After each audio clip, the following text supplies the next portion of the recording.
Good afternoon and welcome to Lunchtime Coaching. My name is Kevin Britz, International Leadership Coach, Trainer and Facilitator, and host of the Lunchtime series where we add value to people's lives happening every day at 12 on ebizradio.com. Today, joining me in the studio is the head of VIP 10Bet, Mr. Gali Hartuv. Gali, how are you doing? You're doing fantastic. Thank you, Kevin. How are you? Good. How are you? How has the holidays been and how has lockdown been? I know that you guys have been back in lockdown. It can't be easy. It's not easy. With winter approaching here in Europe, it's also getting cold. So we had our first snowfall about a week ago, a very casual -9 degrees. But other than that, it's been all right. It's not too bad, I think I've kind of acclimatized to it. Gali, you're based in Europe, but where specifically in Europe? In Sofia, in Bulgaria. In Bulgaria, yeah. So -9, wow. And that's sort of... That was starting winter. So what did the lows get to at least? -15, -17, somewhere around there in its peak. Sure. Yeah, I'm down here in sunny South Africa. I can't say I have grown to love the -17s, but I didn't really like this smoldering hot temperatures in South Africa either. But you get the best of both. Yeah, I mean, you've also got to weigh it up, right? I mean, we just had some really hot days in the last couple of days, and it becomes so. It almost becomes that you like you can't breathe, and it's. Yeah. I'm based in Johannesburg, so it's not close to the ocean. But yeah. I mean, the weather here is quite. Can get, as you know, you're from South Africa. Yeah. But Gali, you have been on the show before, and we spoke about diversity, inclusion. And being as a leader in the space that you're in, you also work with quite a large, diverse group of people. And I thought, it'd be great to have another conversation with you and just kick off 2021 with some insight for what businesses should really start paying attention to and some of the themes that are really, really making an impression in the world of leadership today.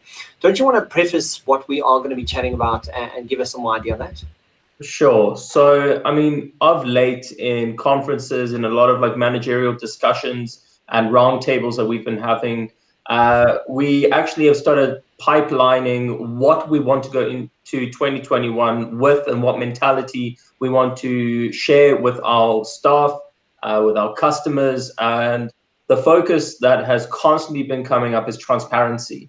So what I wanted to discuss today is about how transparency can be adapted as a managerial strategy, but how does transparency impact company level as well as managerial strategies? So that's the focus area for today. Yeah, I mean, that's quite interesting, because you would think that because we work in an environment where there's an expectation that we are quite transparent about how we do what we do. And yet, as a theme, a lot of people try and sugarcoat. They try and put on a facade of sorts. And it's not always it doesn't always lead to the best strategy. But in terms of the focus and the broad topic of transparency, is this something new that sort of come about, or has it evolved into something that's part of a leadership process, or is it brand new to people out there? I think firstly, I mean, it's ironic when we say the word transparency is transparent when it can have several confusing meanings. While transparency as a concept is not new, it's often most visible in actually areas like social responsibility, compliance. But as a concept, its real benefit is when we see it in business focuses as like a priority. So transparency, when we look on the broader topic of transparency being something new, it's nothing new.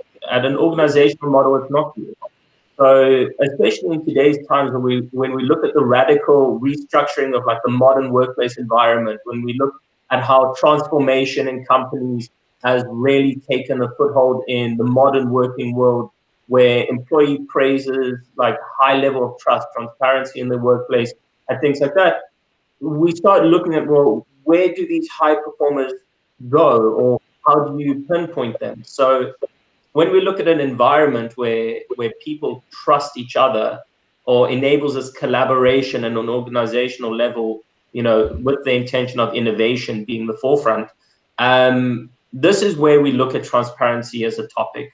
This is where we identify, what we've always known, but how is it being presented today, and in what environment are we seeing it today?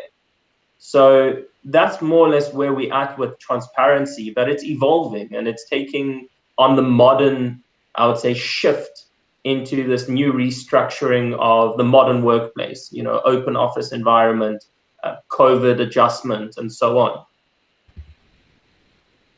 Yeah, and what I find so interesting about the transparencies, as a part of your leadership style, essentially it should be, in theory, it should be really a good consideration, but it's still quite funny that it's not. So many people don't have transparency as part of their one value.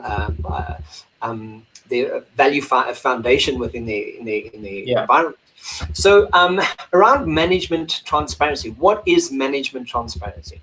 So in short, management transparency can be defined as an openness between managers and employees.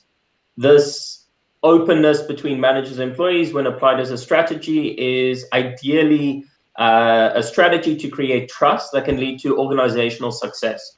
So it ties in a bit with strategic management transparency, which is basically taking on the responsibility of fostering an environment of openness that lies within the company's leadership.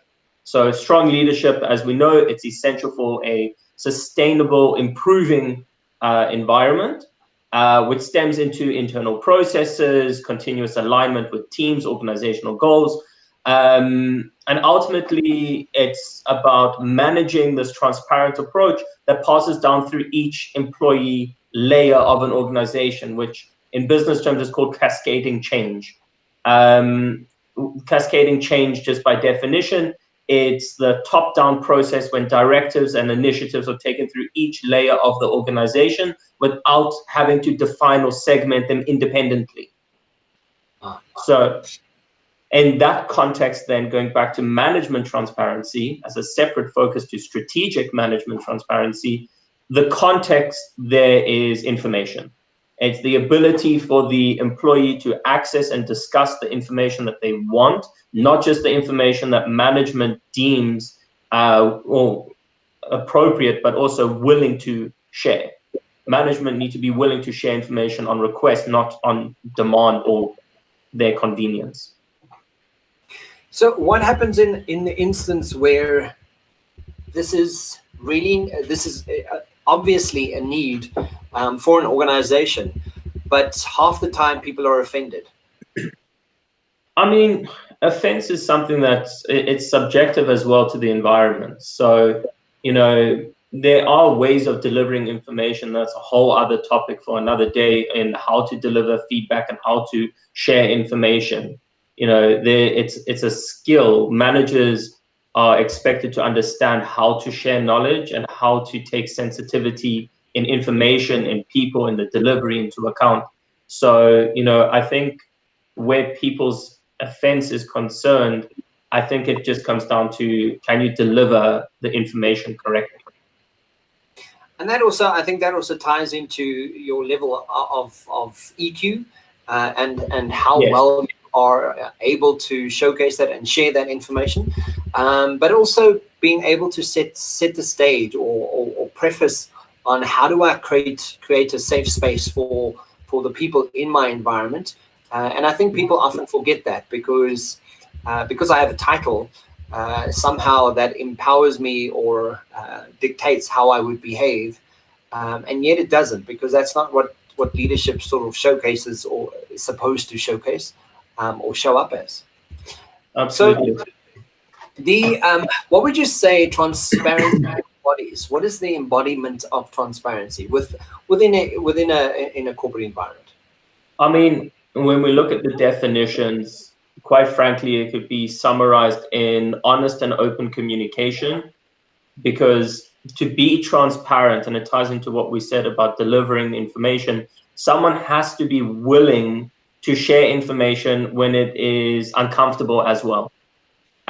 Transparency is both about the individual and the organization. So for the individual, it's about being honest with themselves about the actions that they're going to be taking. And for the organization, transparency is being upfront and visible about the actions that an organization is going to take and whether those actions are consistent with their values. So it's not something that you can just do once and then wait for results. Especially at an organizational level, transparency is an ongoing process with ongoing results. So when an organization promotes it and maintains it over a period of time, then of course there's going to be exponential results at an individual level and organizational level, because the individuals will embody that value.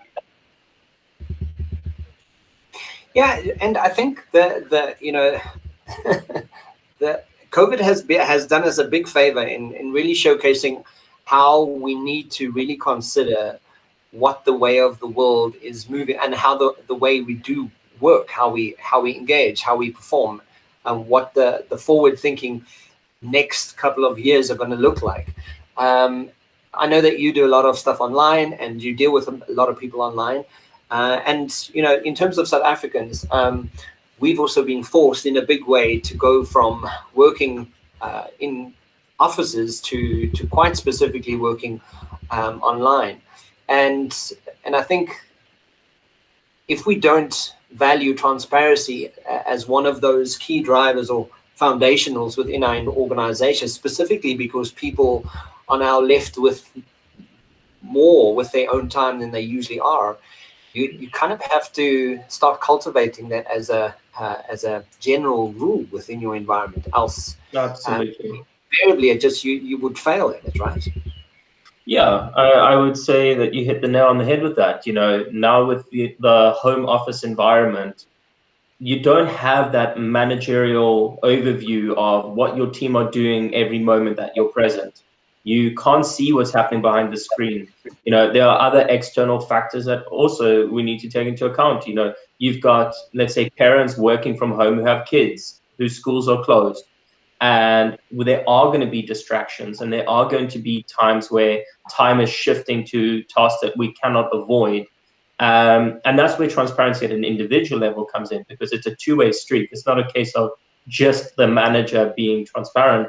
Staff should also be transparent and saying, listen, I've got a 2-year-old sitting in the lounge that I need to attend to every few moments, and I'm not going to always be at my computer, for just a blunt example. Yeah. That's a level of transparency. Just communicate and say it as it is, where a lot of people are fearful of just being honest because they think there's a repercussion to it. But that fear is also inherent because it comes from the environment of the physical office space. So if you are worried about being honest, it's because there's something wrong in the transparent environment of the company that the person is working at. It's just something that's off the top of my head now. This is something that you're actually currently training and sharing with your teams. How are you finding people are receiving this type of training and this type of information?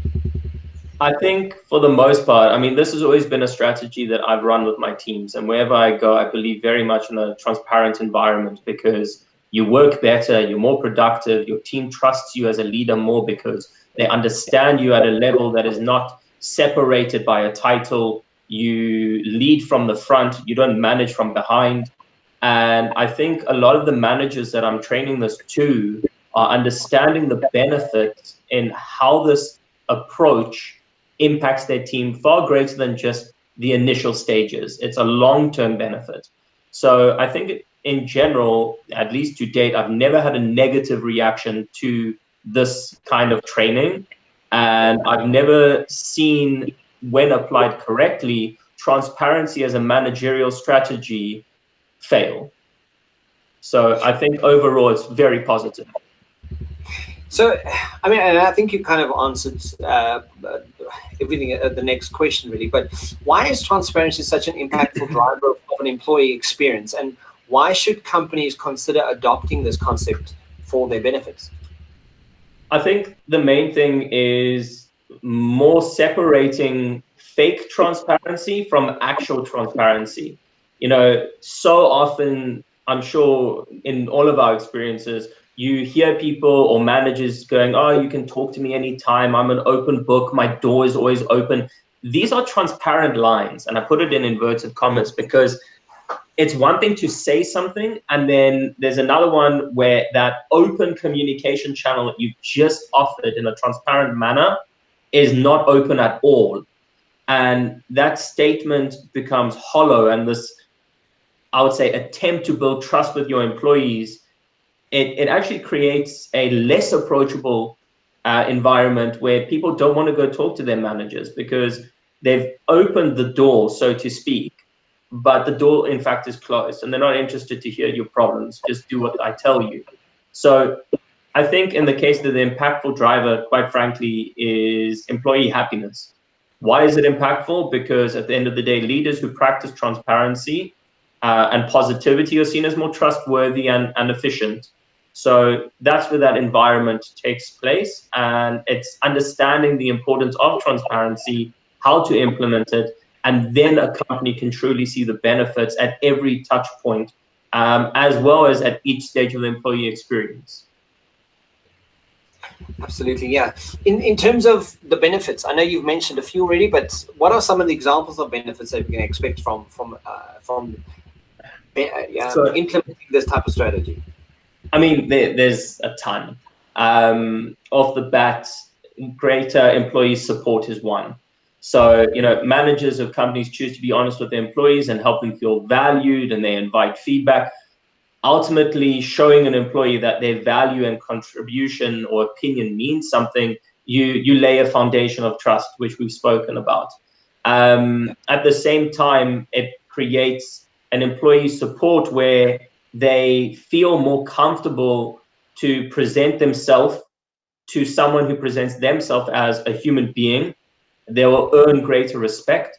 And at the same time, the employee will be more likely to accept negative news or constructive criticism upon themselves when they have that personal connection, for instance. Another one, for instance, is better managing your employee expectation.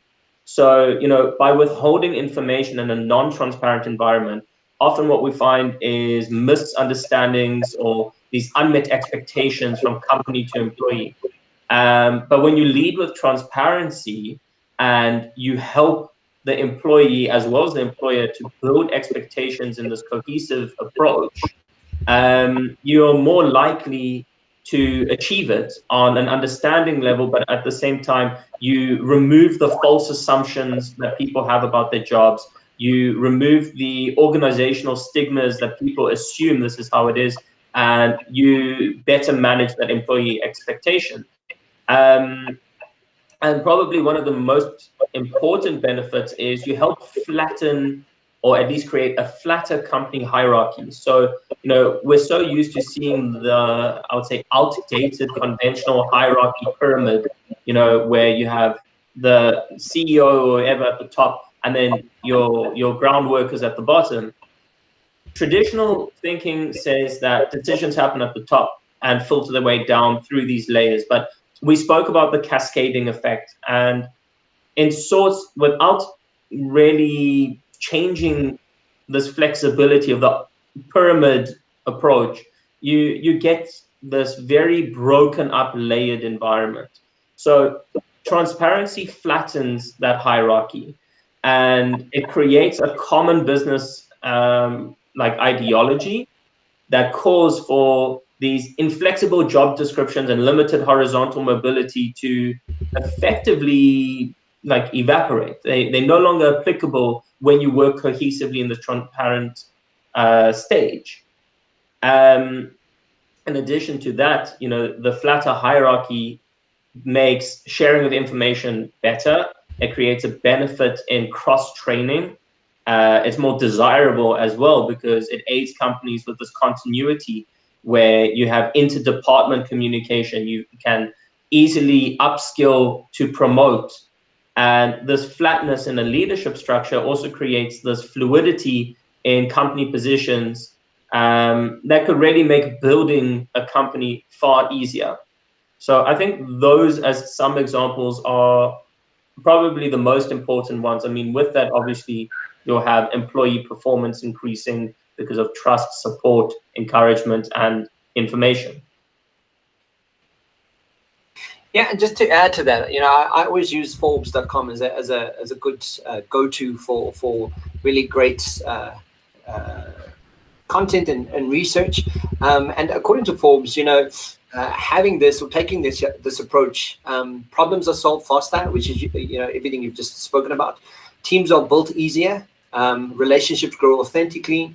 People begin to promote trust in their leaders, as you mentioned, and higher levels of performance emerge. And I think, with everything you're saying, when you really start considering the transparency and why this is a human connecting with a human, I think that lends itself to the performance and how we should be looking at what the world does today and how to do it more effectively. And I think, as you're saying, the hierarchy system that's been in position for so many years, I think it just doesn't work. I've recently had a client where they're learning a whole new strategy within the environment, and one of the key elements that they're struggling with, and there's a whole bunch of resistance to, is really trying to implement an old way of thinking into the next 5 years of their environment.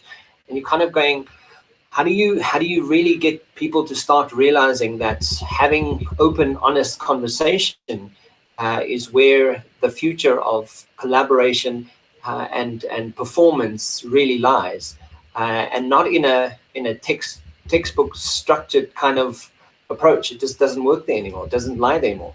And I find it very interesting that we're still in the 21st century, and transparency, almost like I have an open door policy, has almost become almost like small talk. Like, I just say that because I want you to think that I'm a good guy.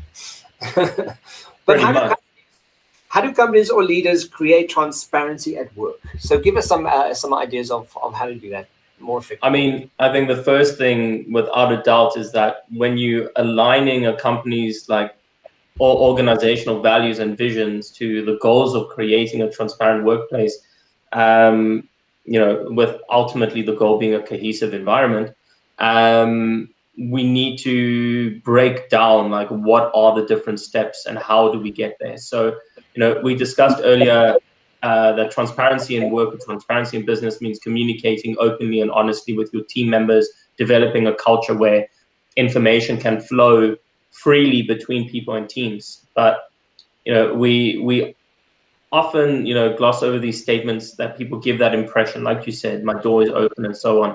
So we need to really break it down and apply what are the steps that we can take. And I'll break it down into 4 main steps.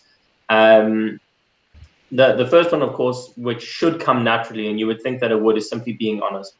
Now, when we think of a supportive honesty, you'd expect from a mentor, that is the kind of leadership honesty that companies should go to expect.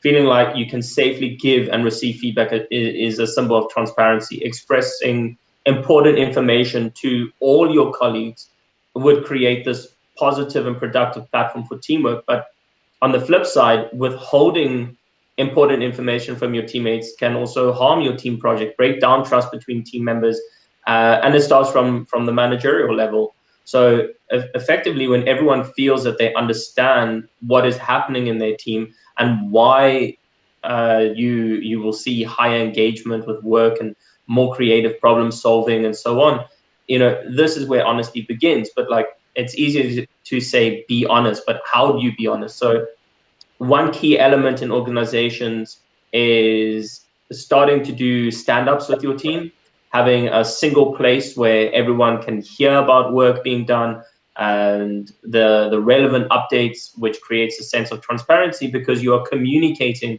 what is happening in your team, within the company, and that's where you want to be.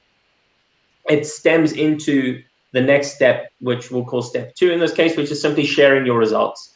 Now, one of the best ways to build transparency and create this momentum in your business is sharing the wins, the losses, and the challenges that you as a company experience. Now, sharing wins, we all know, is very simple because it's positive, it's great. But the harder part is admitting to the things that didn't go as planned. And despite the negatives of a project not working out or engaging, it creates trust and a greater unity when you can admit to what didn't go as planned, because it's a shared failure or a shared unexpected result. And you work on it to grow together. So, how do we do that as well? It starts off, when giving updates on the status of a project or giving the results on something that you've completed. Companies and individuals need to resist the temptation of sugarcoating a negative.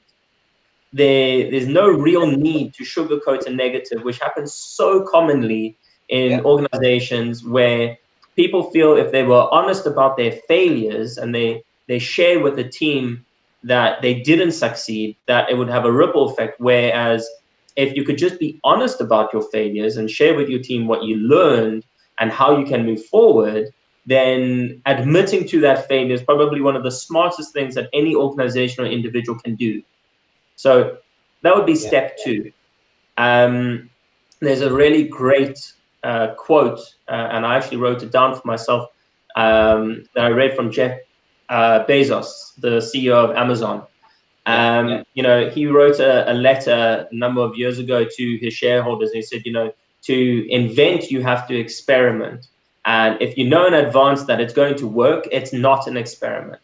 So most large organizations embrace the idea of invention, but are not willing to suffer the strings of failed experiments necessary to get there. And that's always sung so true to me, because, this is coming from effectively the most successful human on the planet. And he can acknowledge this. And it's exactly that. You need to own your failures and use it as a positive to share in the results that your employee, your staff, your peers can share in that moment. The next step is effectively as well, and it was done by a fantastic study by McKinsey, which is, it focuses on breaking down these silos. So effectively, nearly 80% of senior executives mention that communication is crucial for growth.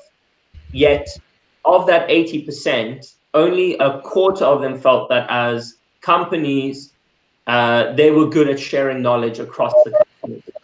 So effectively, what we learned from just seeing this case of high-end executives proving their fault that only 25% admitted that they share communication, it's making sure knowledge is available across all platforms or departments to create this culture. And it's making transparency a priority to flatten that organization hierarchy, to avoid this bureaucracy and political work environment that is so common in today's age, where leaders have to present this authentic open door strategy and actually have an open door strategy. And you can do it in so many different creative ways. Rearranging the office, open door, open floor plan, create walls that are whiteboards where you put information on the walls, and glass offices, and so on. There's so many creative ways to do it. I mean, how to do it is not necessary to say you physically need to tear down the walls, but you can build relationships between various teams as well. You, as an individual, can go out for lunch with a colleague outside of your department. Team buildings can happen with other departments where we bring two teams together. Try and aligning your priorities, create shadow sessions where it may not be absolutely relevant to your role, but it's good to know if it is. Those are just some of the steps, and then the last step, I would say, we can tie into what you mentioned before about having this mentality going in. But I think we can take it to one step before, is make it a part of your hiring process. Hire people who care about transparency. You know, at the end of the day, no program focused on transparency will work unless the people in your organization or your environment care about transparency too. So the best way to promote a transparent culture is to recruit people who value transparency. And at the end of the day, when you look at it, the vast majority of people in any interview environment or survey that you'll find online will admit that it's one of the key things that they look for in a company. So, you know, the best way to do that is get a hiring manager, firstly, that firmly believes in it. Start discussing your company values and what the goal as a company is to be transparent and have this culture. And then in the interview process, ask candidates how they relate to them. How do you, as a potential future employee of this organization, relate to these goals and visions that we have? Yeah. And that way, you introduce this like power of transparency to the hiring process. You can add it into your job descriptions. You can mention your philosophy on transparency in the interview, and then ask questions there and then to get an open response from your potential future employees. And I think once a company masters those 4 steps, you will be able to have that transparent environment. It's yeah, I'm sitting listening intently, and I what sort of occurs to me is a few things, and I'm just making notes as you're talking here. One of the key things that it's as a rule on any of the training that we do, and any of the leadership implementation that we do, is understanding what your values are and what what the behavior associated to those values are. And if you don't understand and if you don't know, you will not know how to action a value. And as you mentioned, being part of the hiring process, yeah, if your candidates don't value honesty and transparency as at least in their top 5 or top 10 values that they're considering as an employee, they probably don't and won't apply transparency as something that's really part of who they are, right? Yeah. And it's just interesting that and the connection that I'm making to what's happening in the world at the moment, and that's what I think social media does do in a large way, in a big way, is it holds people accountable. And what people are not realizing is, and based on the last 50 years where leadership has begun to transform to a degree where it's not a case of just I'm the leader and you have to listen to me anymore. Whatever you're saying needs to absolutely be congruent to what it is you're behaving, because then it becomes incongruent behavior and incongruent leadership. So if you're not absolutely transparent and kind of go, you know what, this is what happened, this is the output, and this is the information I can share. People in the world today are looking for information. They're seeking for the honesty. They're seeking for people that they can be or can work with in an environment, find themselves in an environment where you can grow because of knowledge. You can challenge the status quo. You can really get more from a moment based on the fact that you can honestly, openly say, well, you know what, this doesn't work for me. I don't think it works. I don't think it's productive. And to be able to cultivate spaces in organizations and in teams and leaders to be able to do that. And I think the more we start embracing this as a recognized necessity, the easier the next 20 years are going to be playing out for the world, I think. And I think it's a world thing. I don't think it's just a business thing or a political thing or a corporate thing. I think it's the world really has this unspoken expectation of, like, people need to start being honest, because it's easy to find out eventually that the way you're communicating and the output that you have is not congruent to what you're saying. So, and it invariably it causes, I just look at some of the governments in our country, in America, there's a few of them. People are just struggling based on the fact that they're not transparent, they're not honest about it, right? So to conclude, I think that actually emerges like opportunity as well, because with the new generations, you know, in this digital age of connectivity and access to information, you know, people are sharing more than ever. You know, we're in this. I was watching a documentary quite recently where I said, you know, we're in this review stage where we have more reviews and more information available to us than ever before, with the lowest ratings than ever before. And it all stems from this exact focus point, is that people in general are private.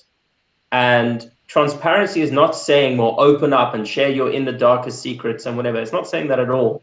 It's simply saying create this environment where you can coexist on a respectable, equal level, with titles still there to allocate responsibility, but we'll do it in a way that doesn't minimize your worth, and at the same time makes you feel a part of the greater function that is this company, world, country, political stance, whatever. It's the same across the board. And the resistance is coming from people who are just resistant to change, people who don't want to change, because this is what they've known and this is how it's always been. But the thing is, times are changing. And as these generations are moving forward, this is going to become the norm, because it's either you're going to get with the program or you're going to get pushed out the program. And that's the reality of it. So if you could summarize what transparency means to meaningful work, what would that be?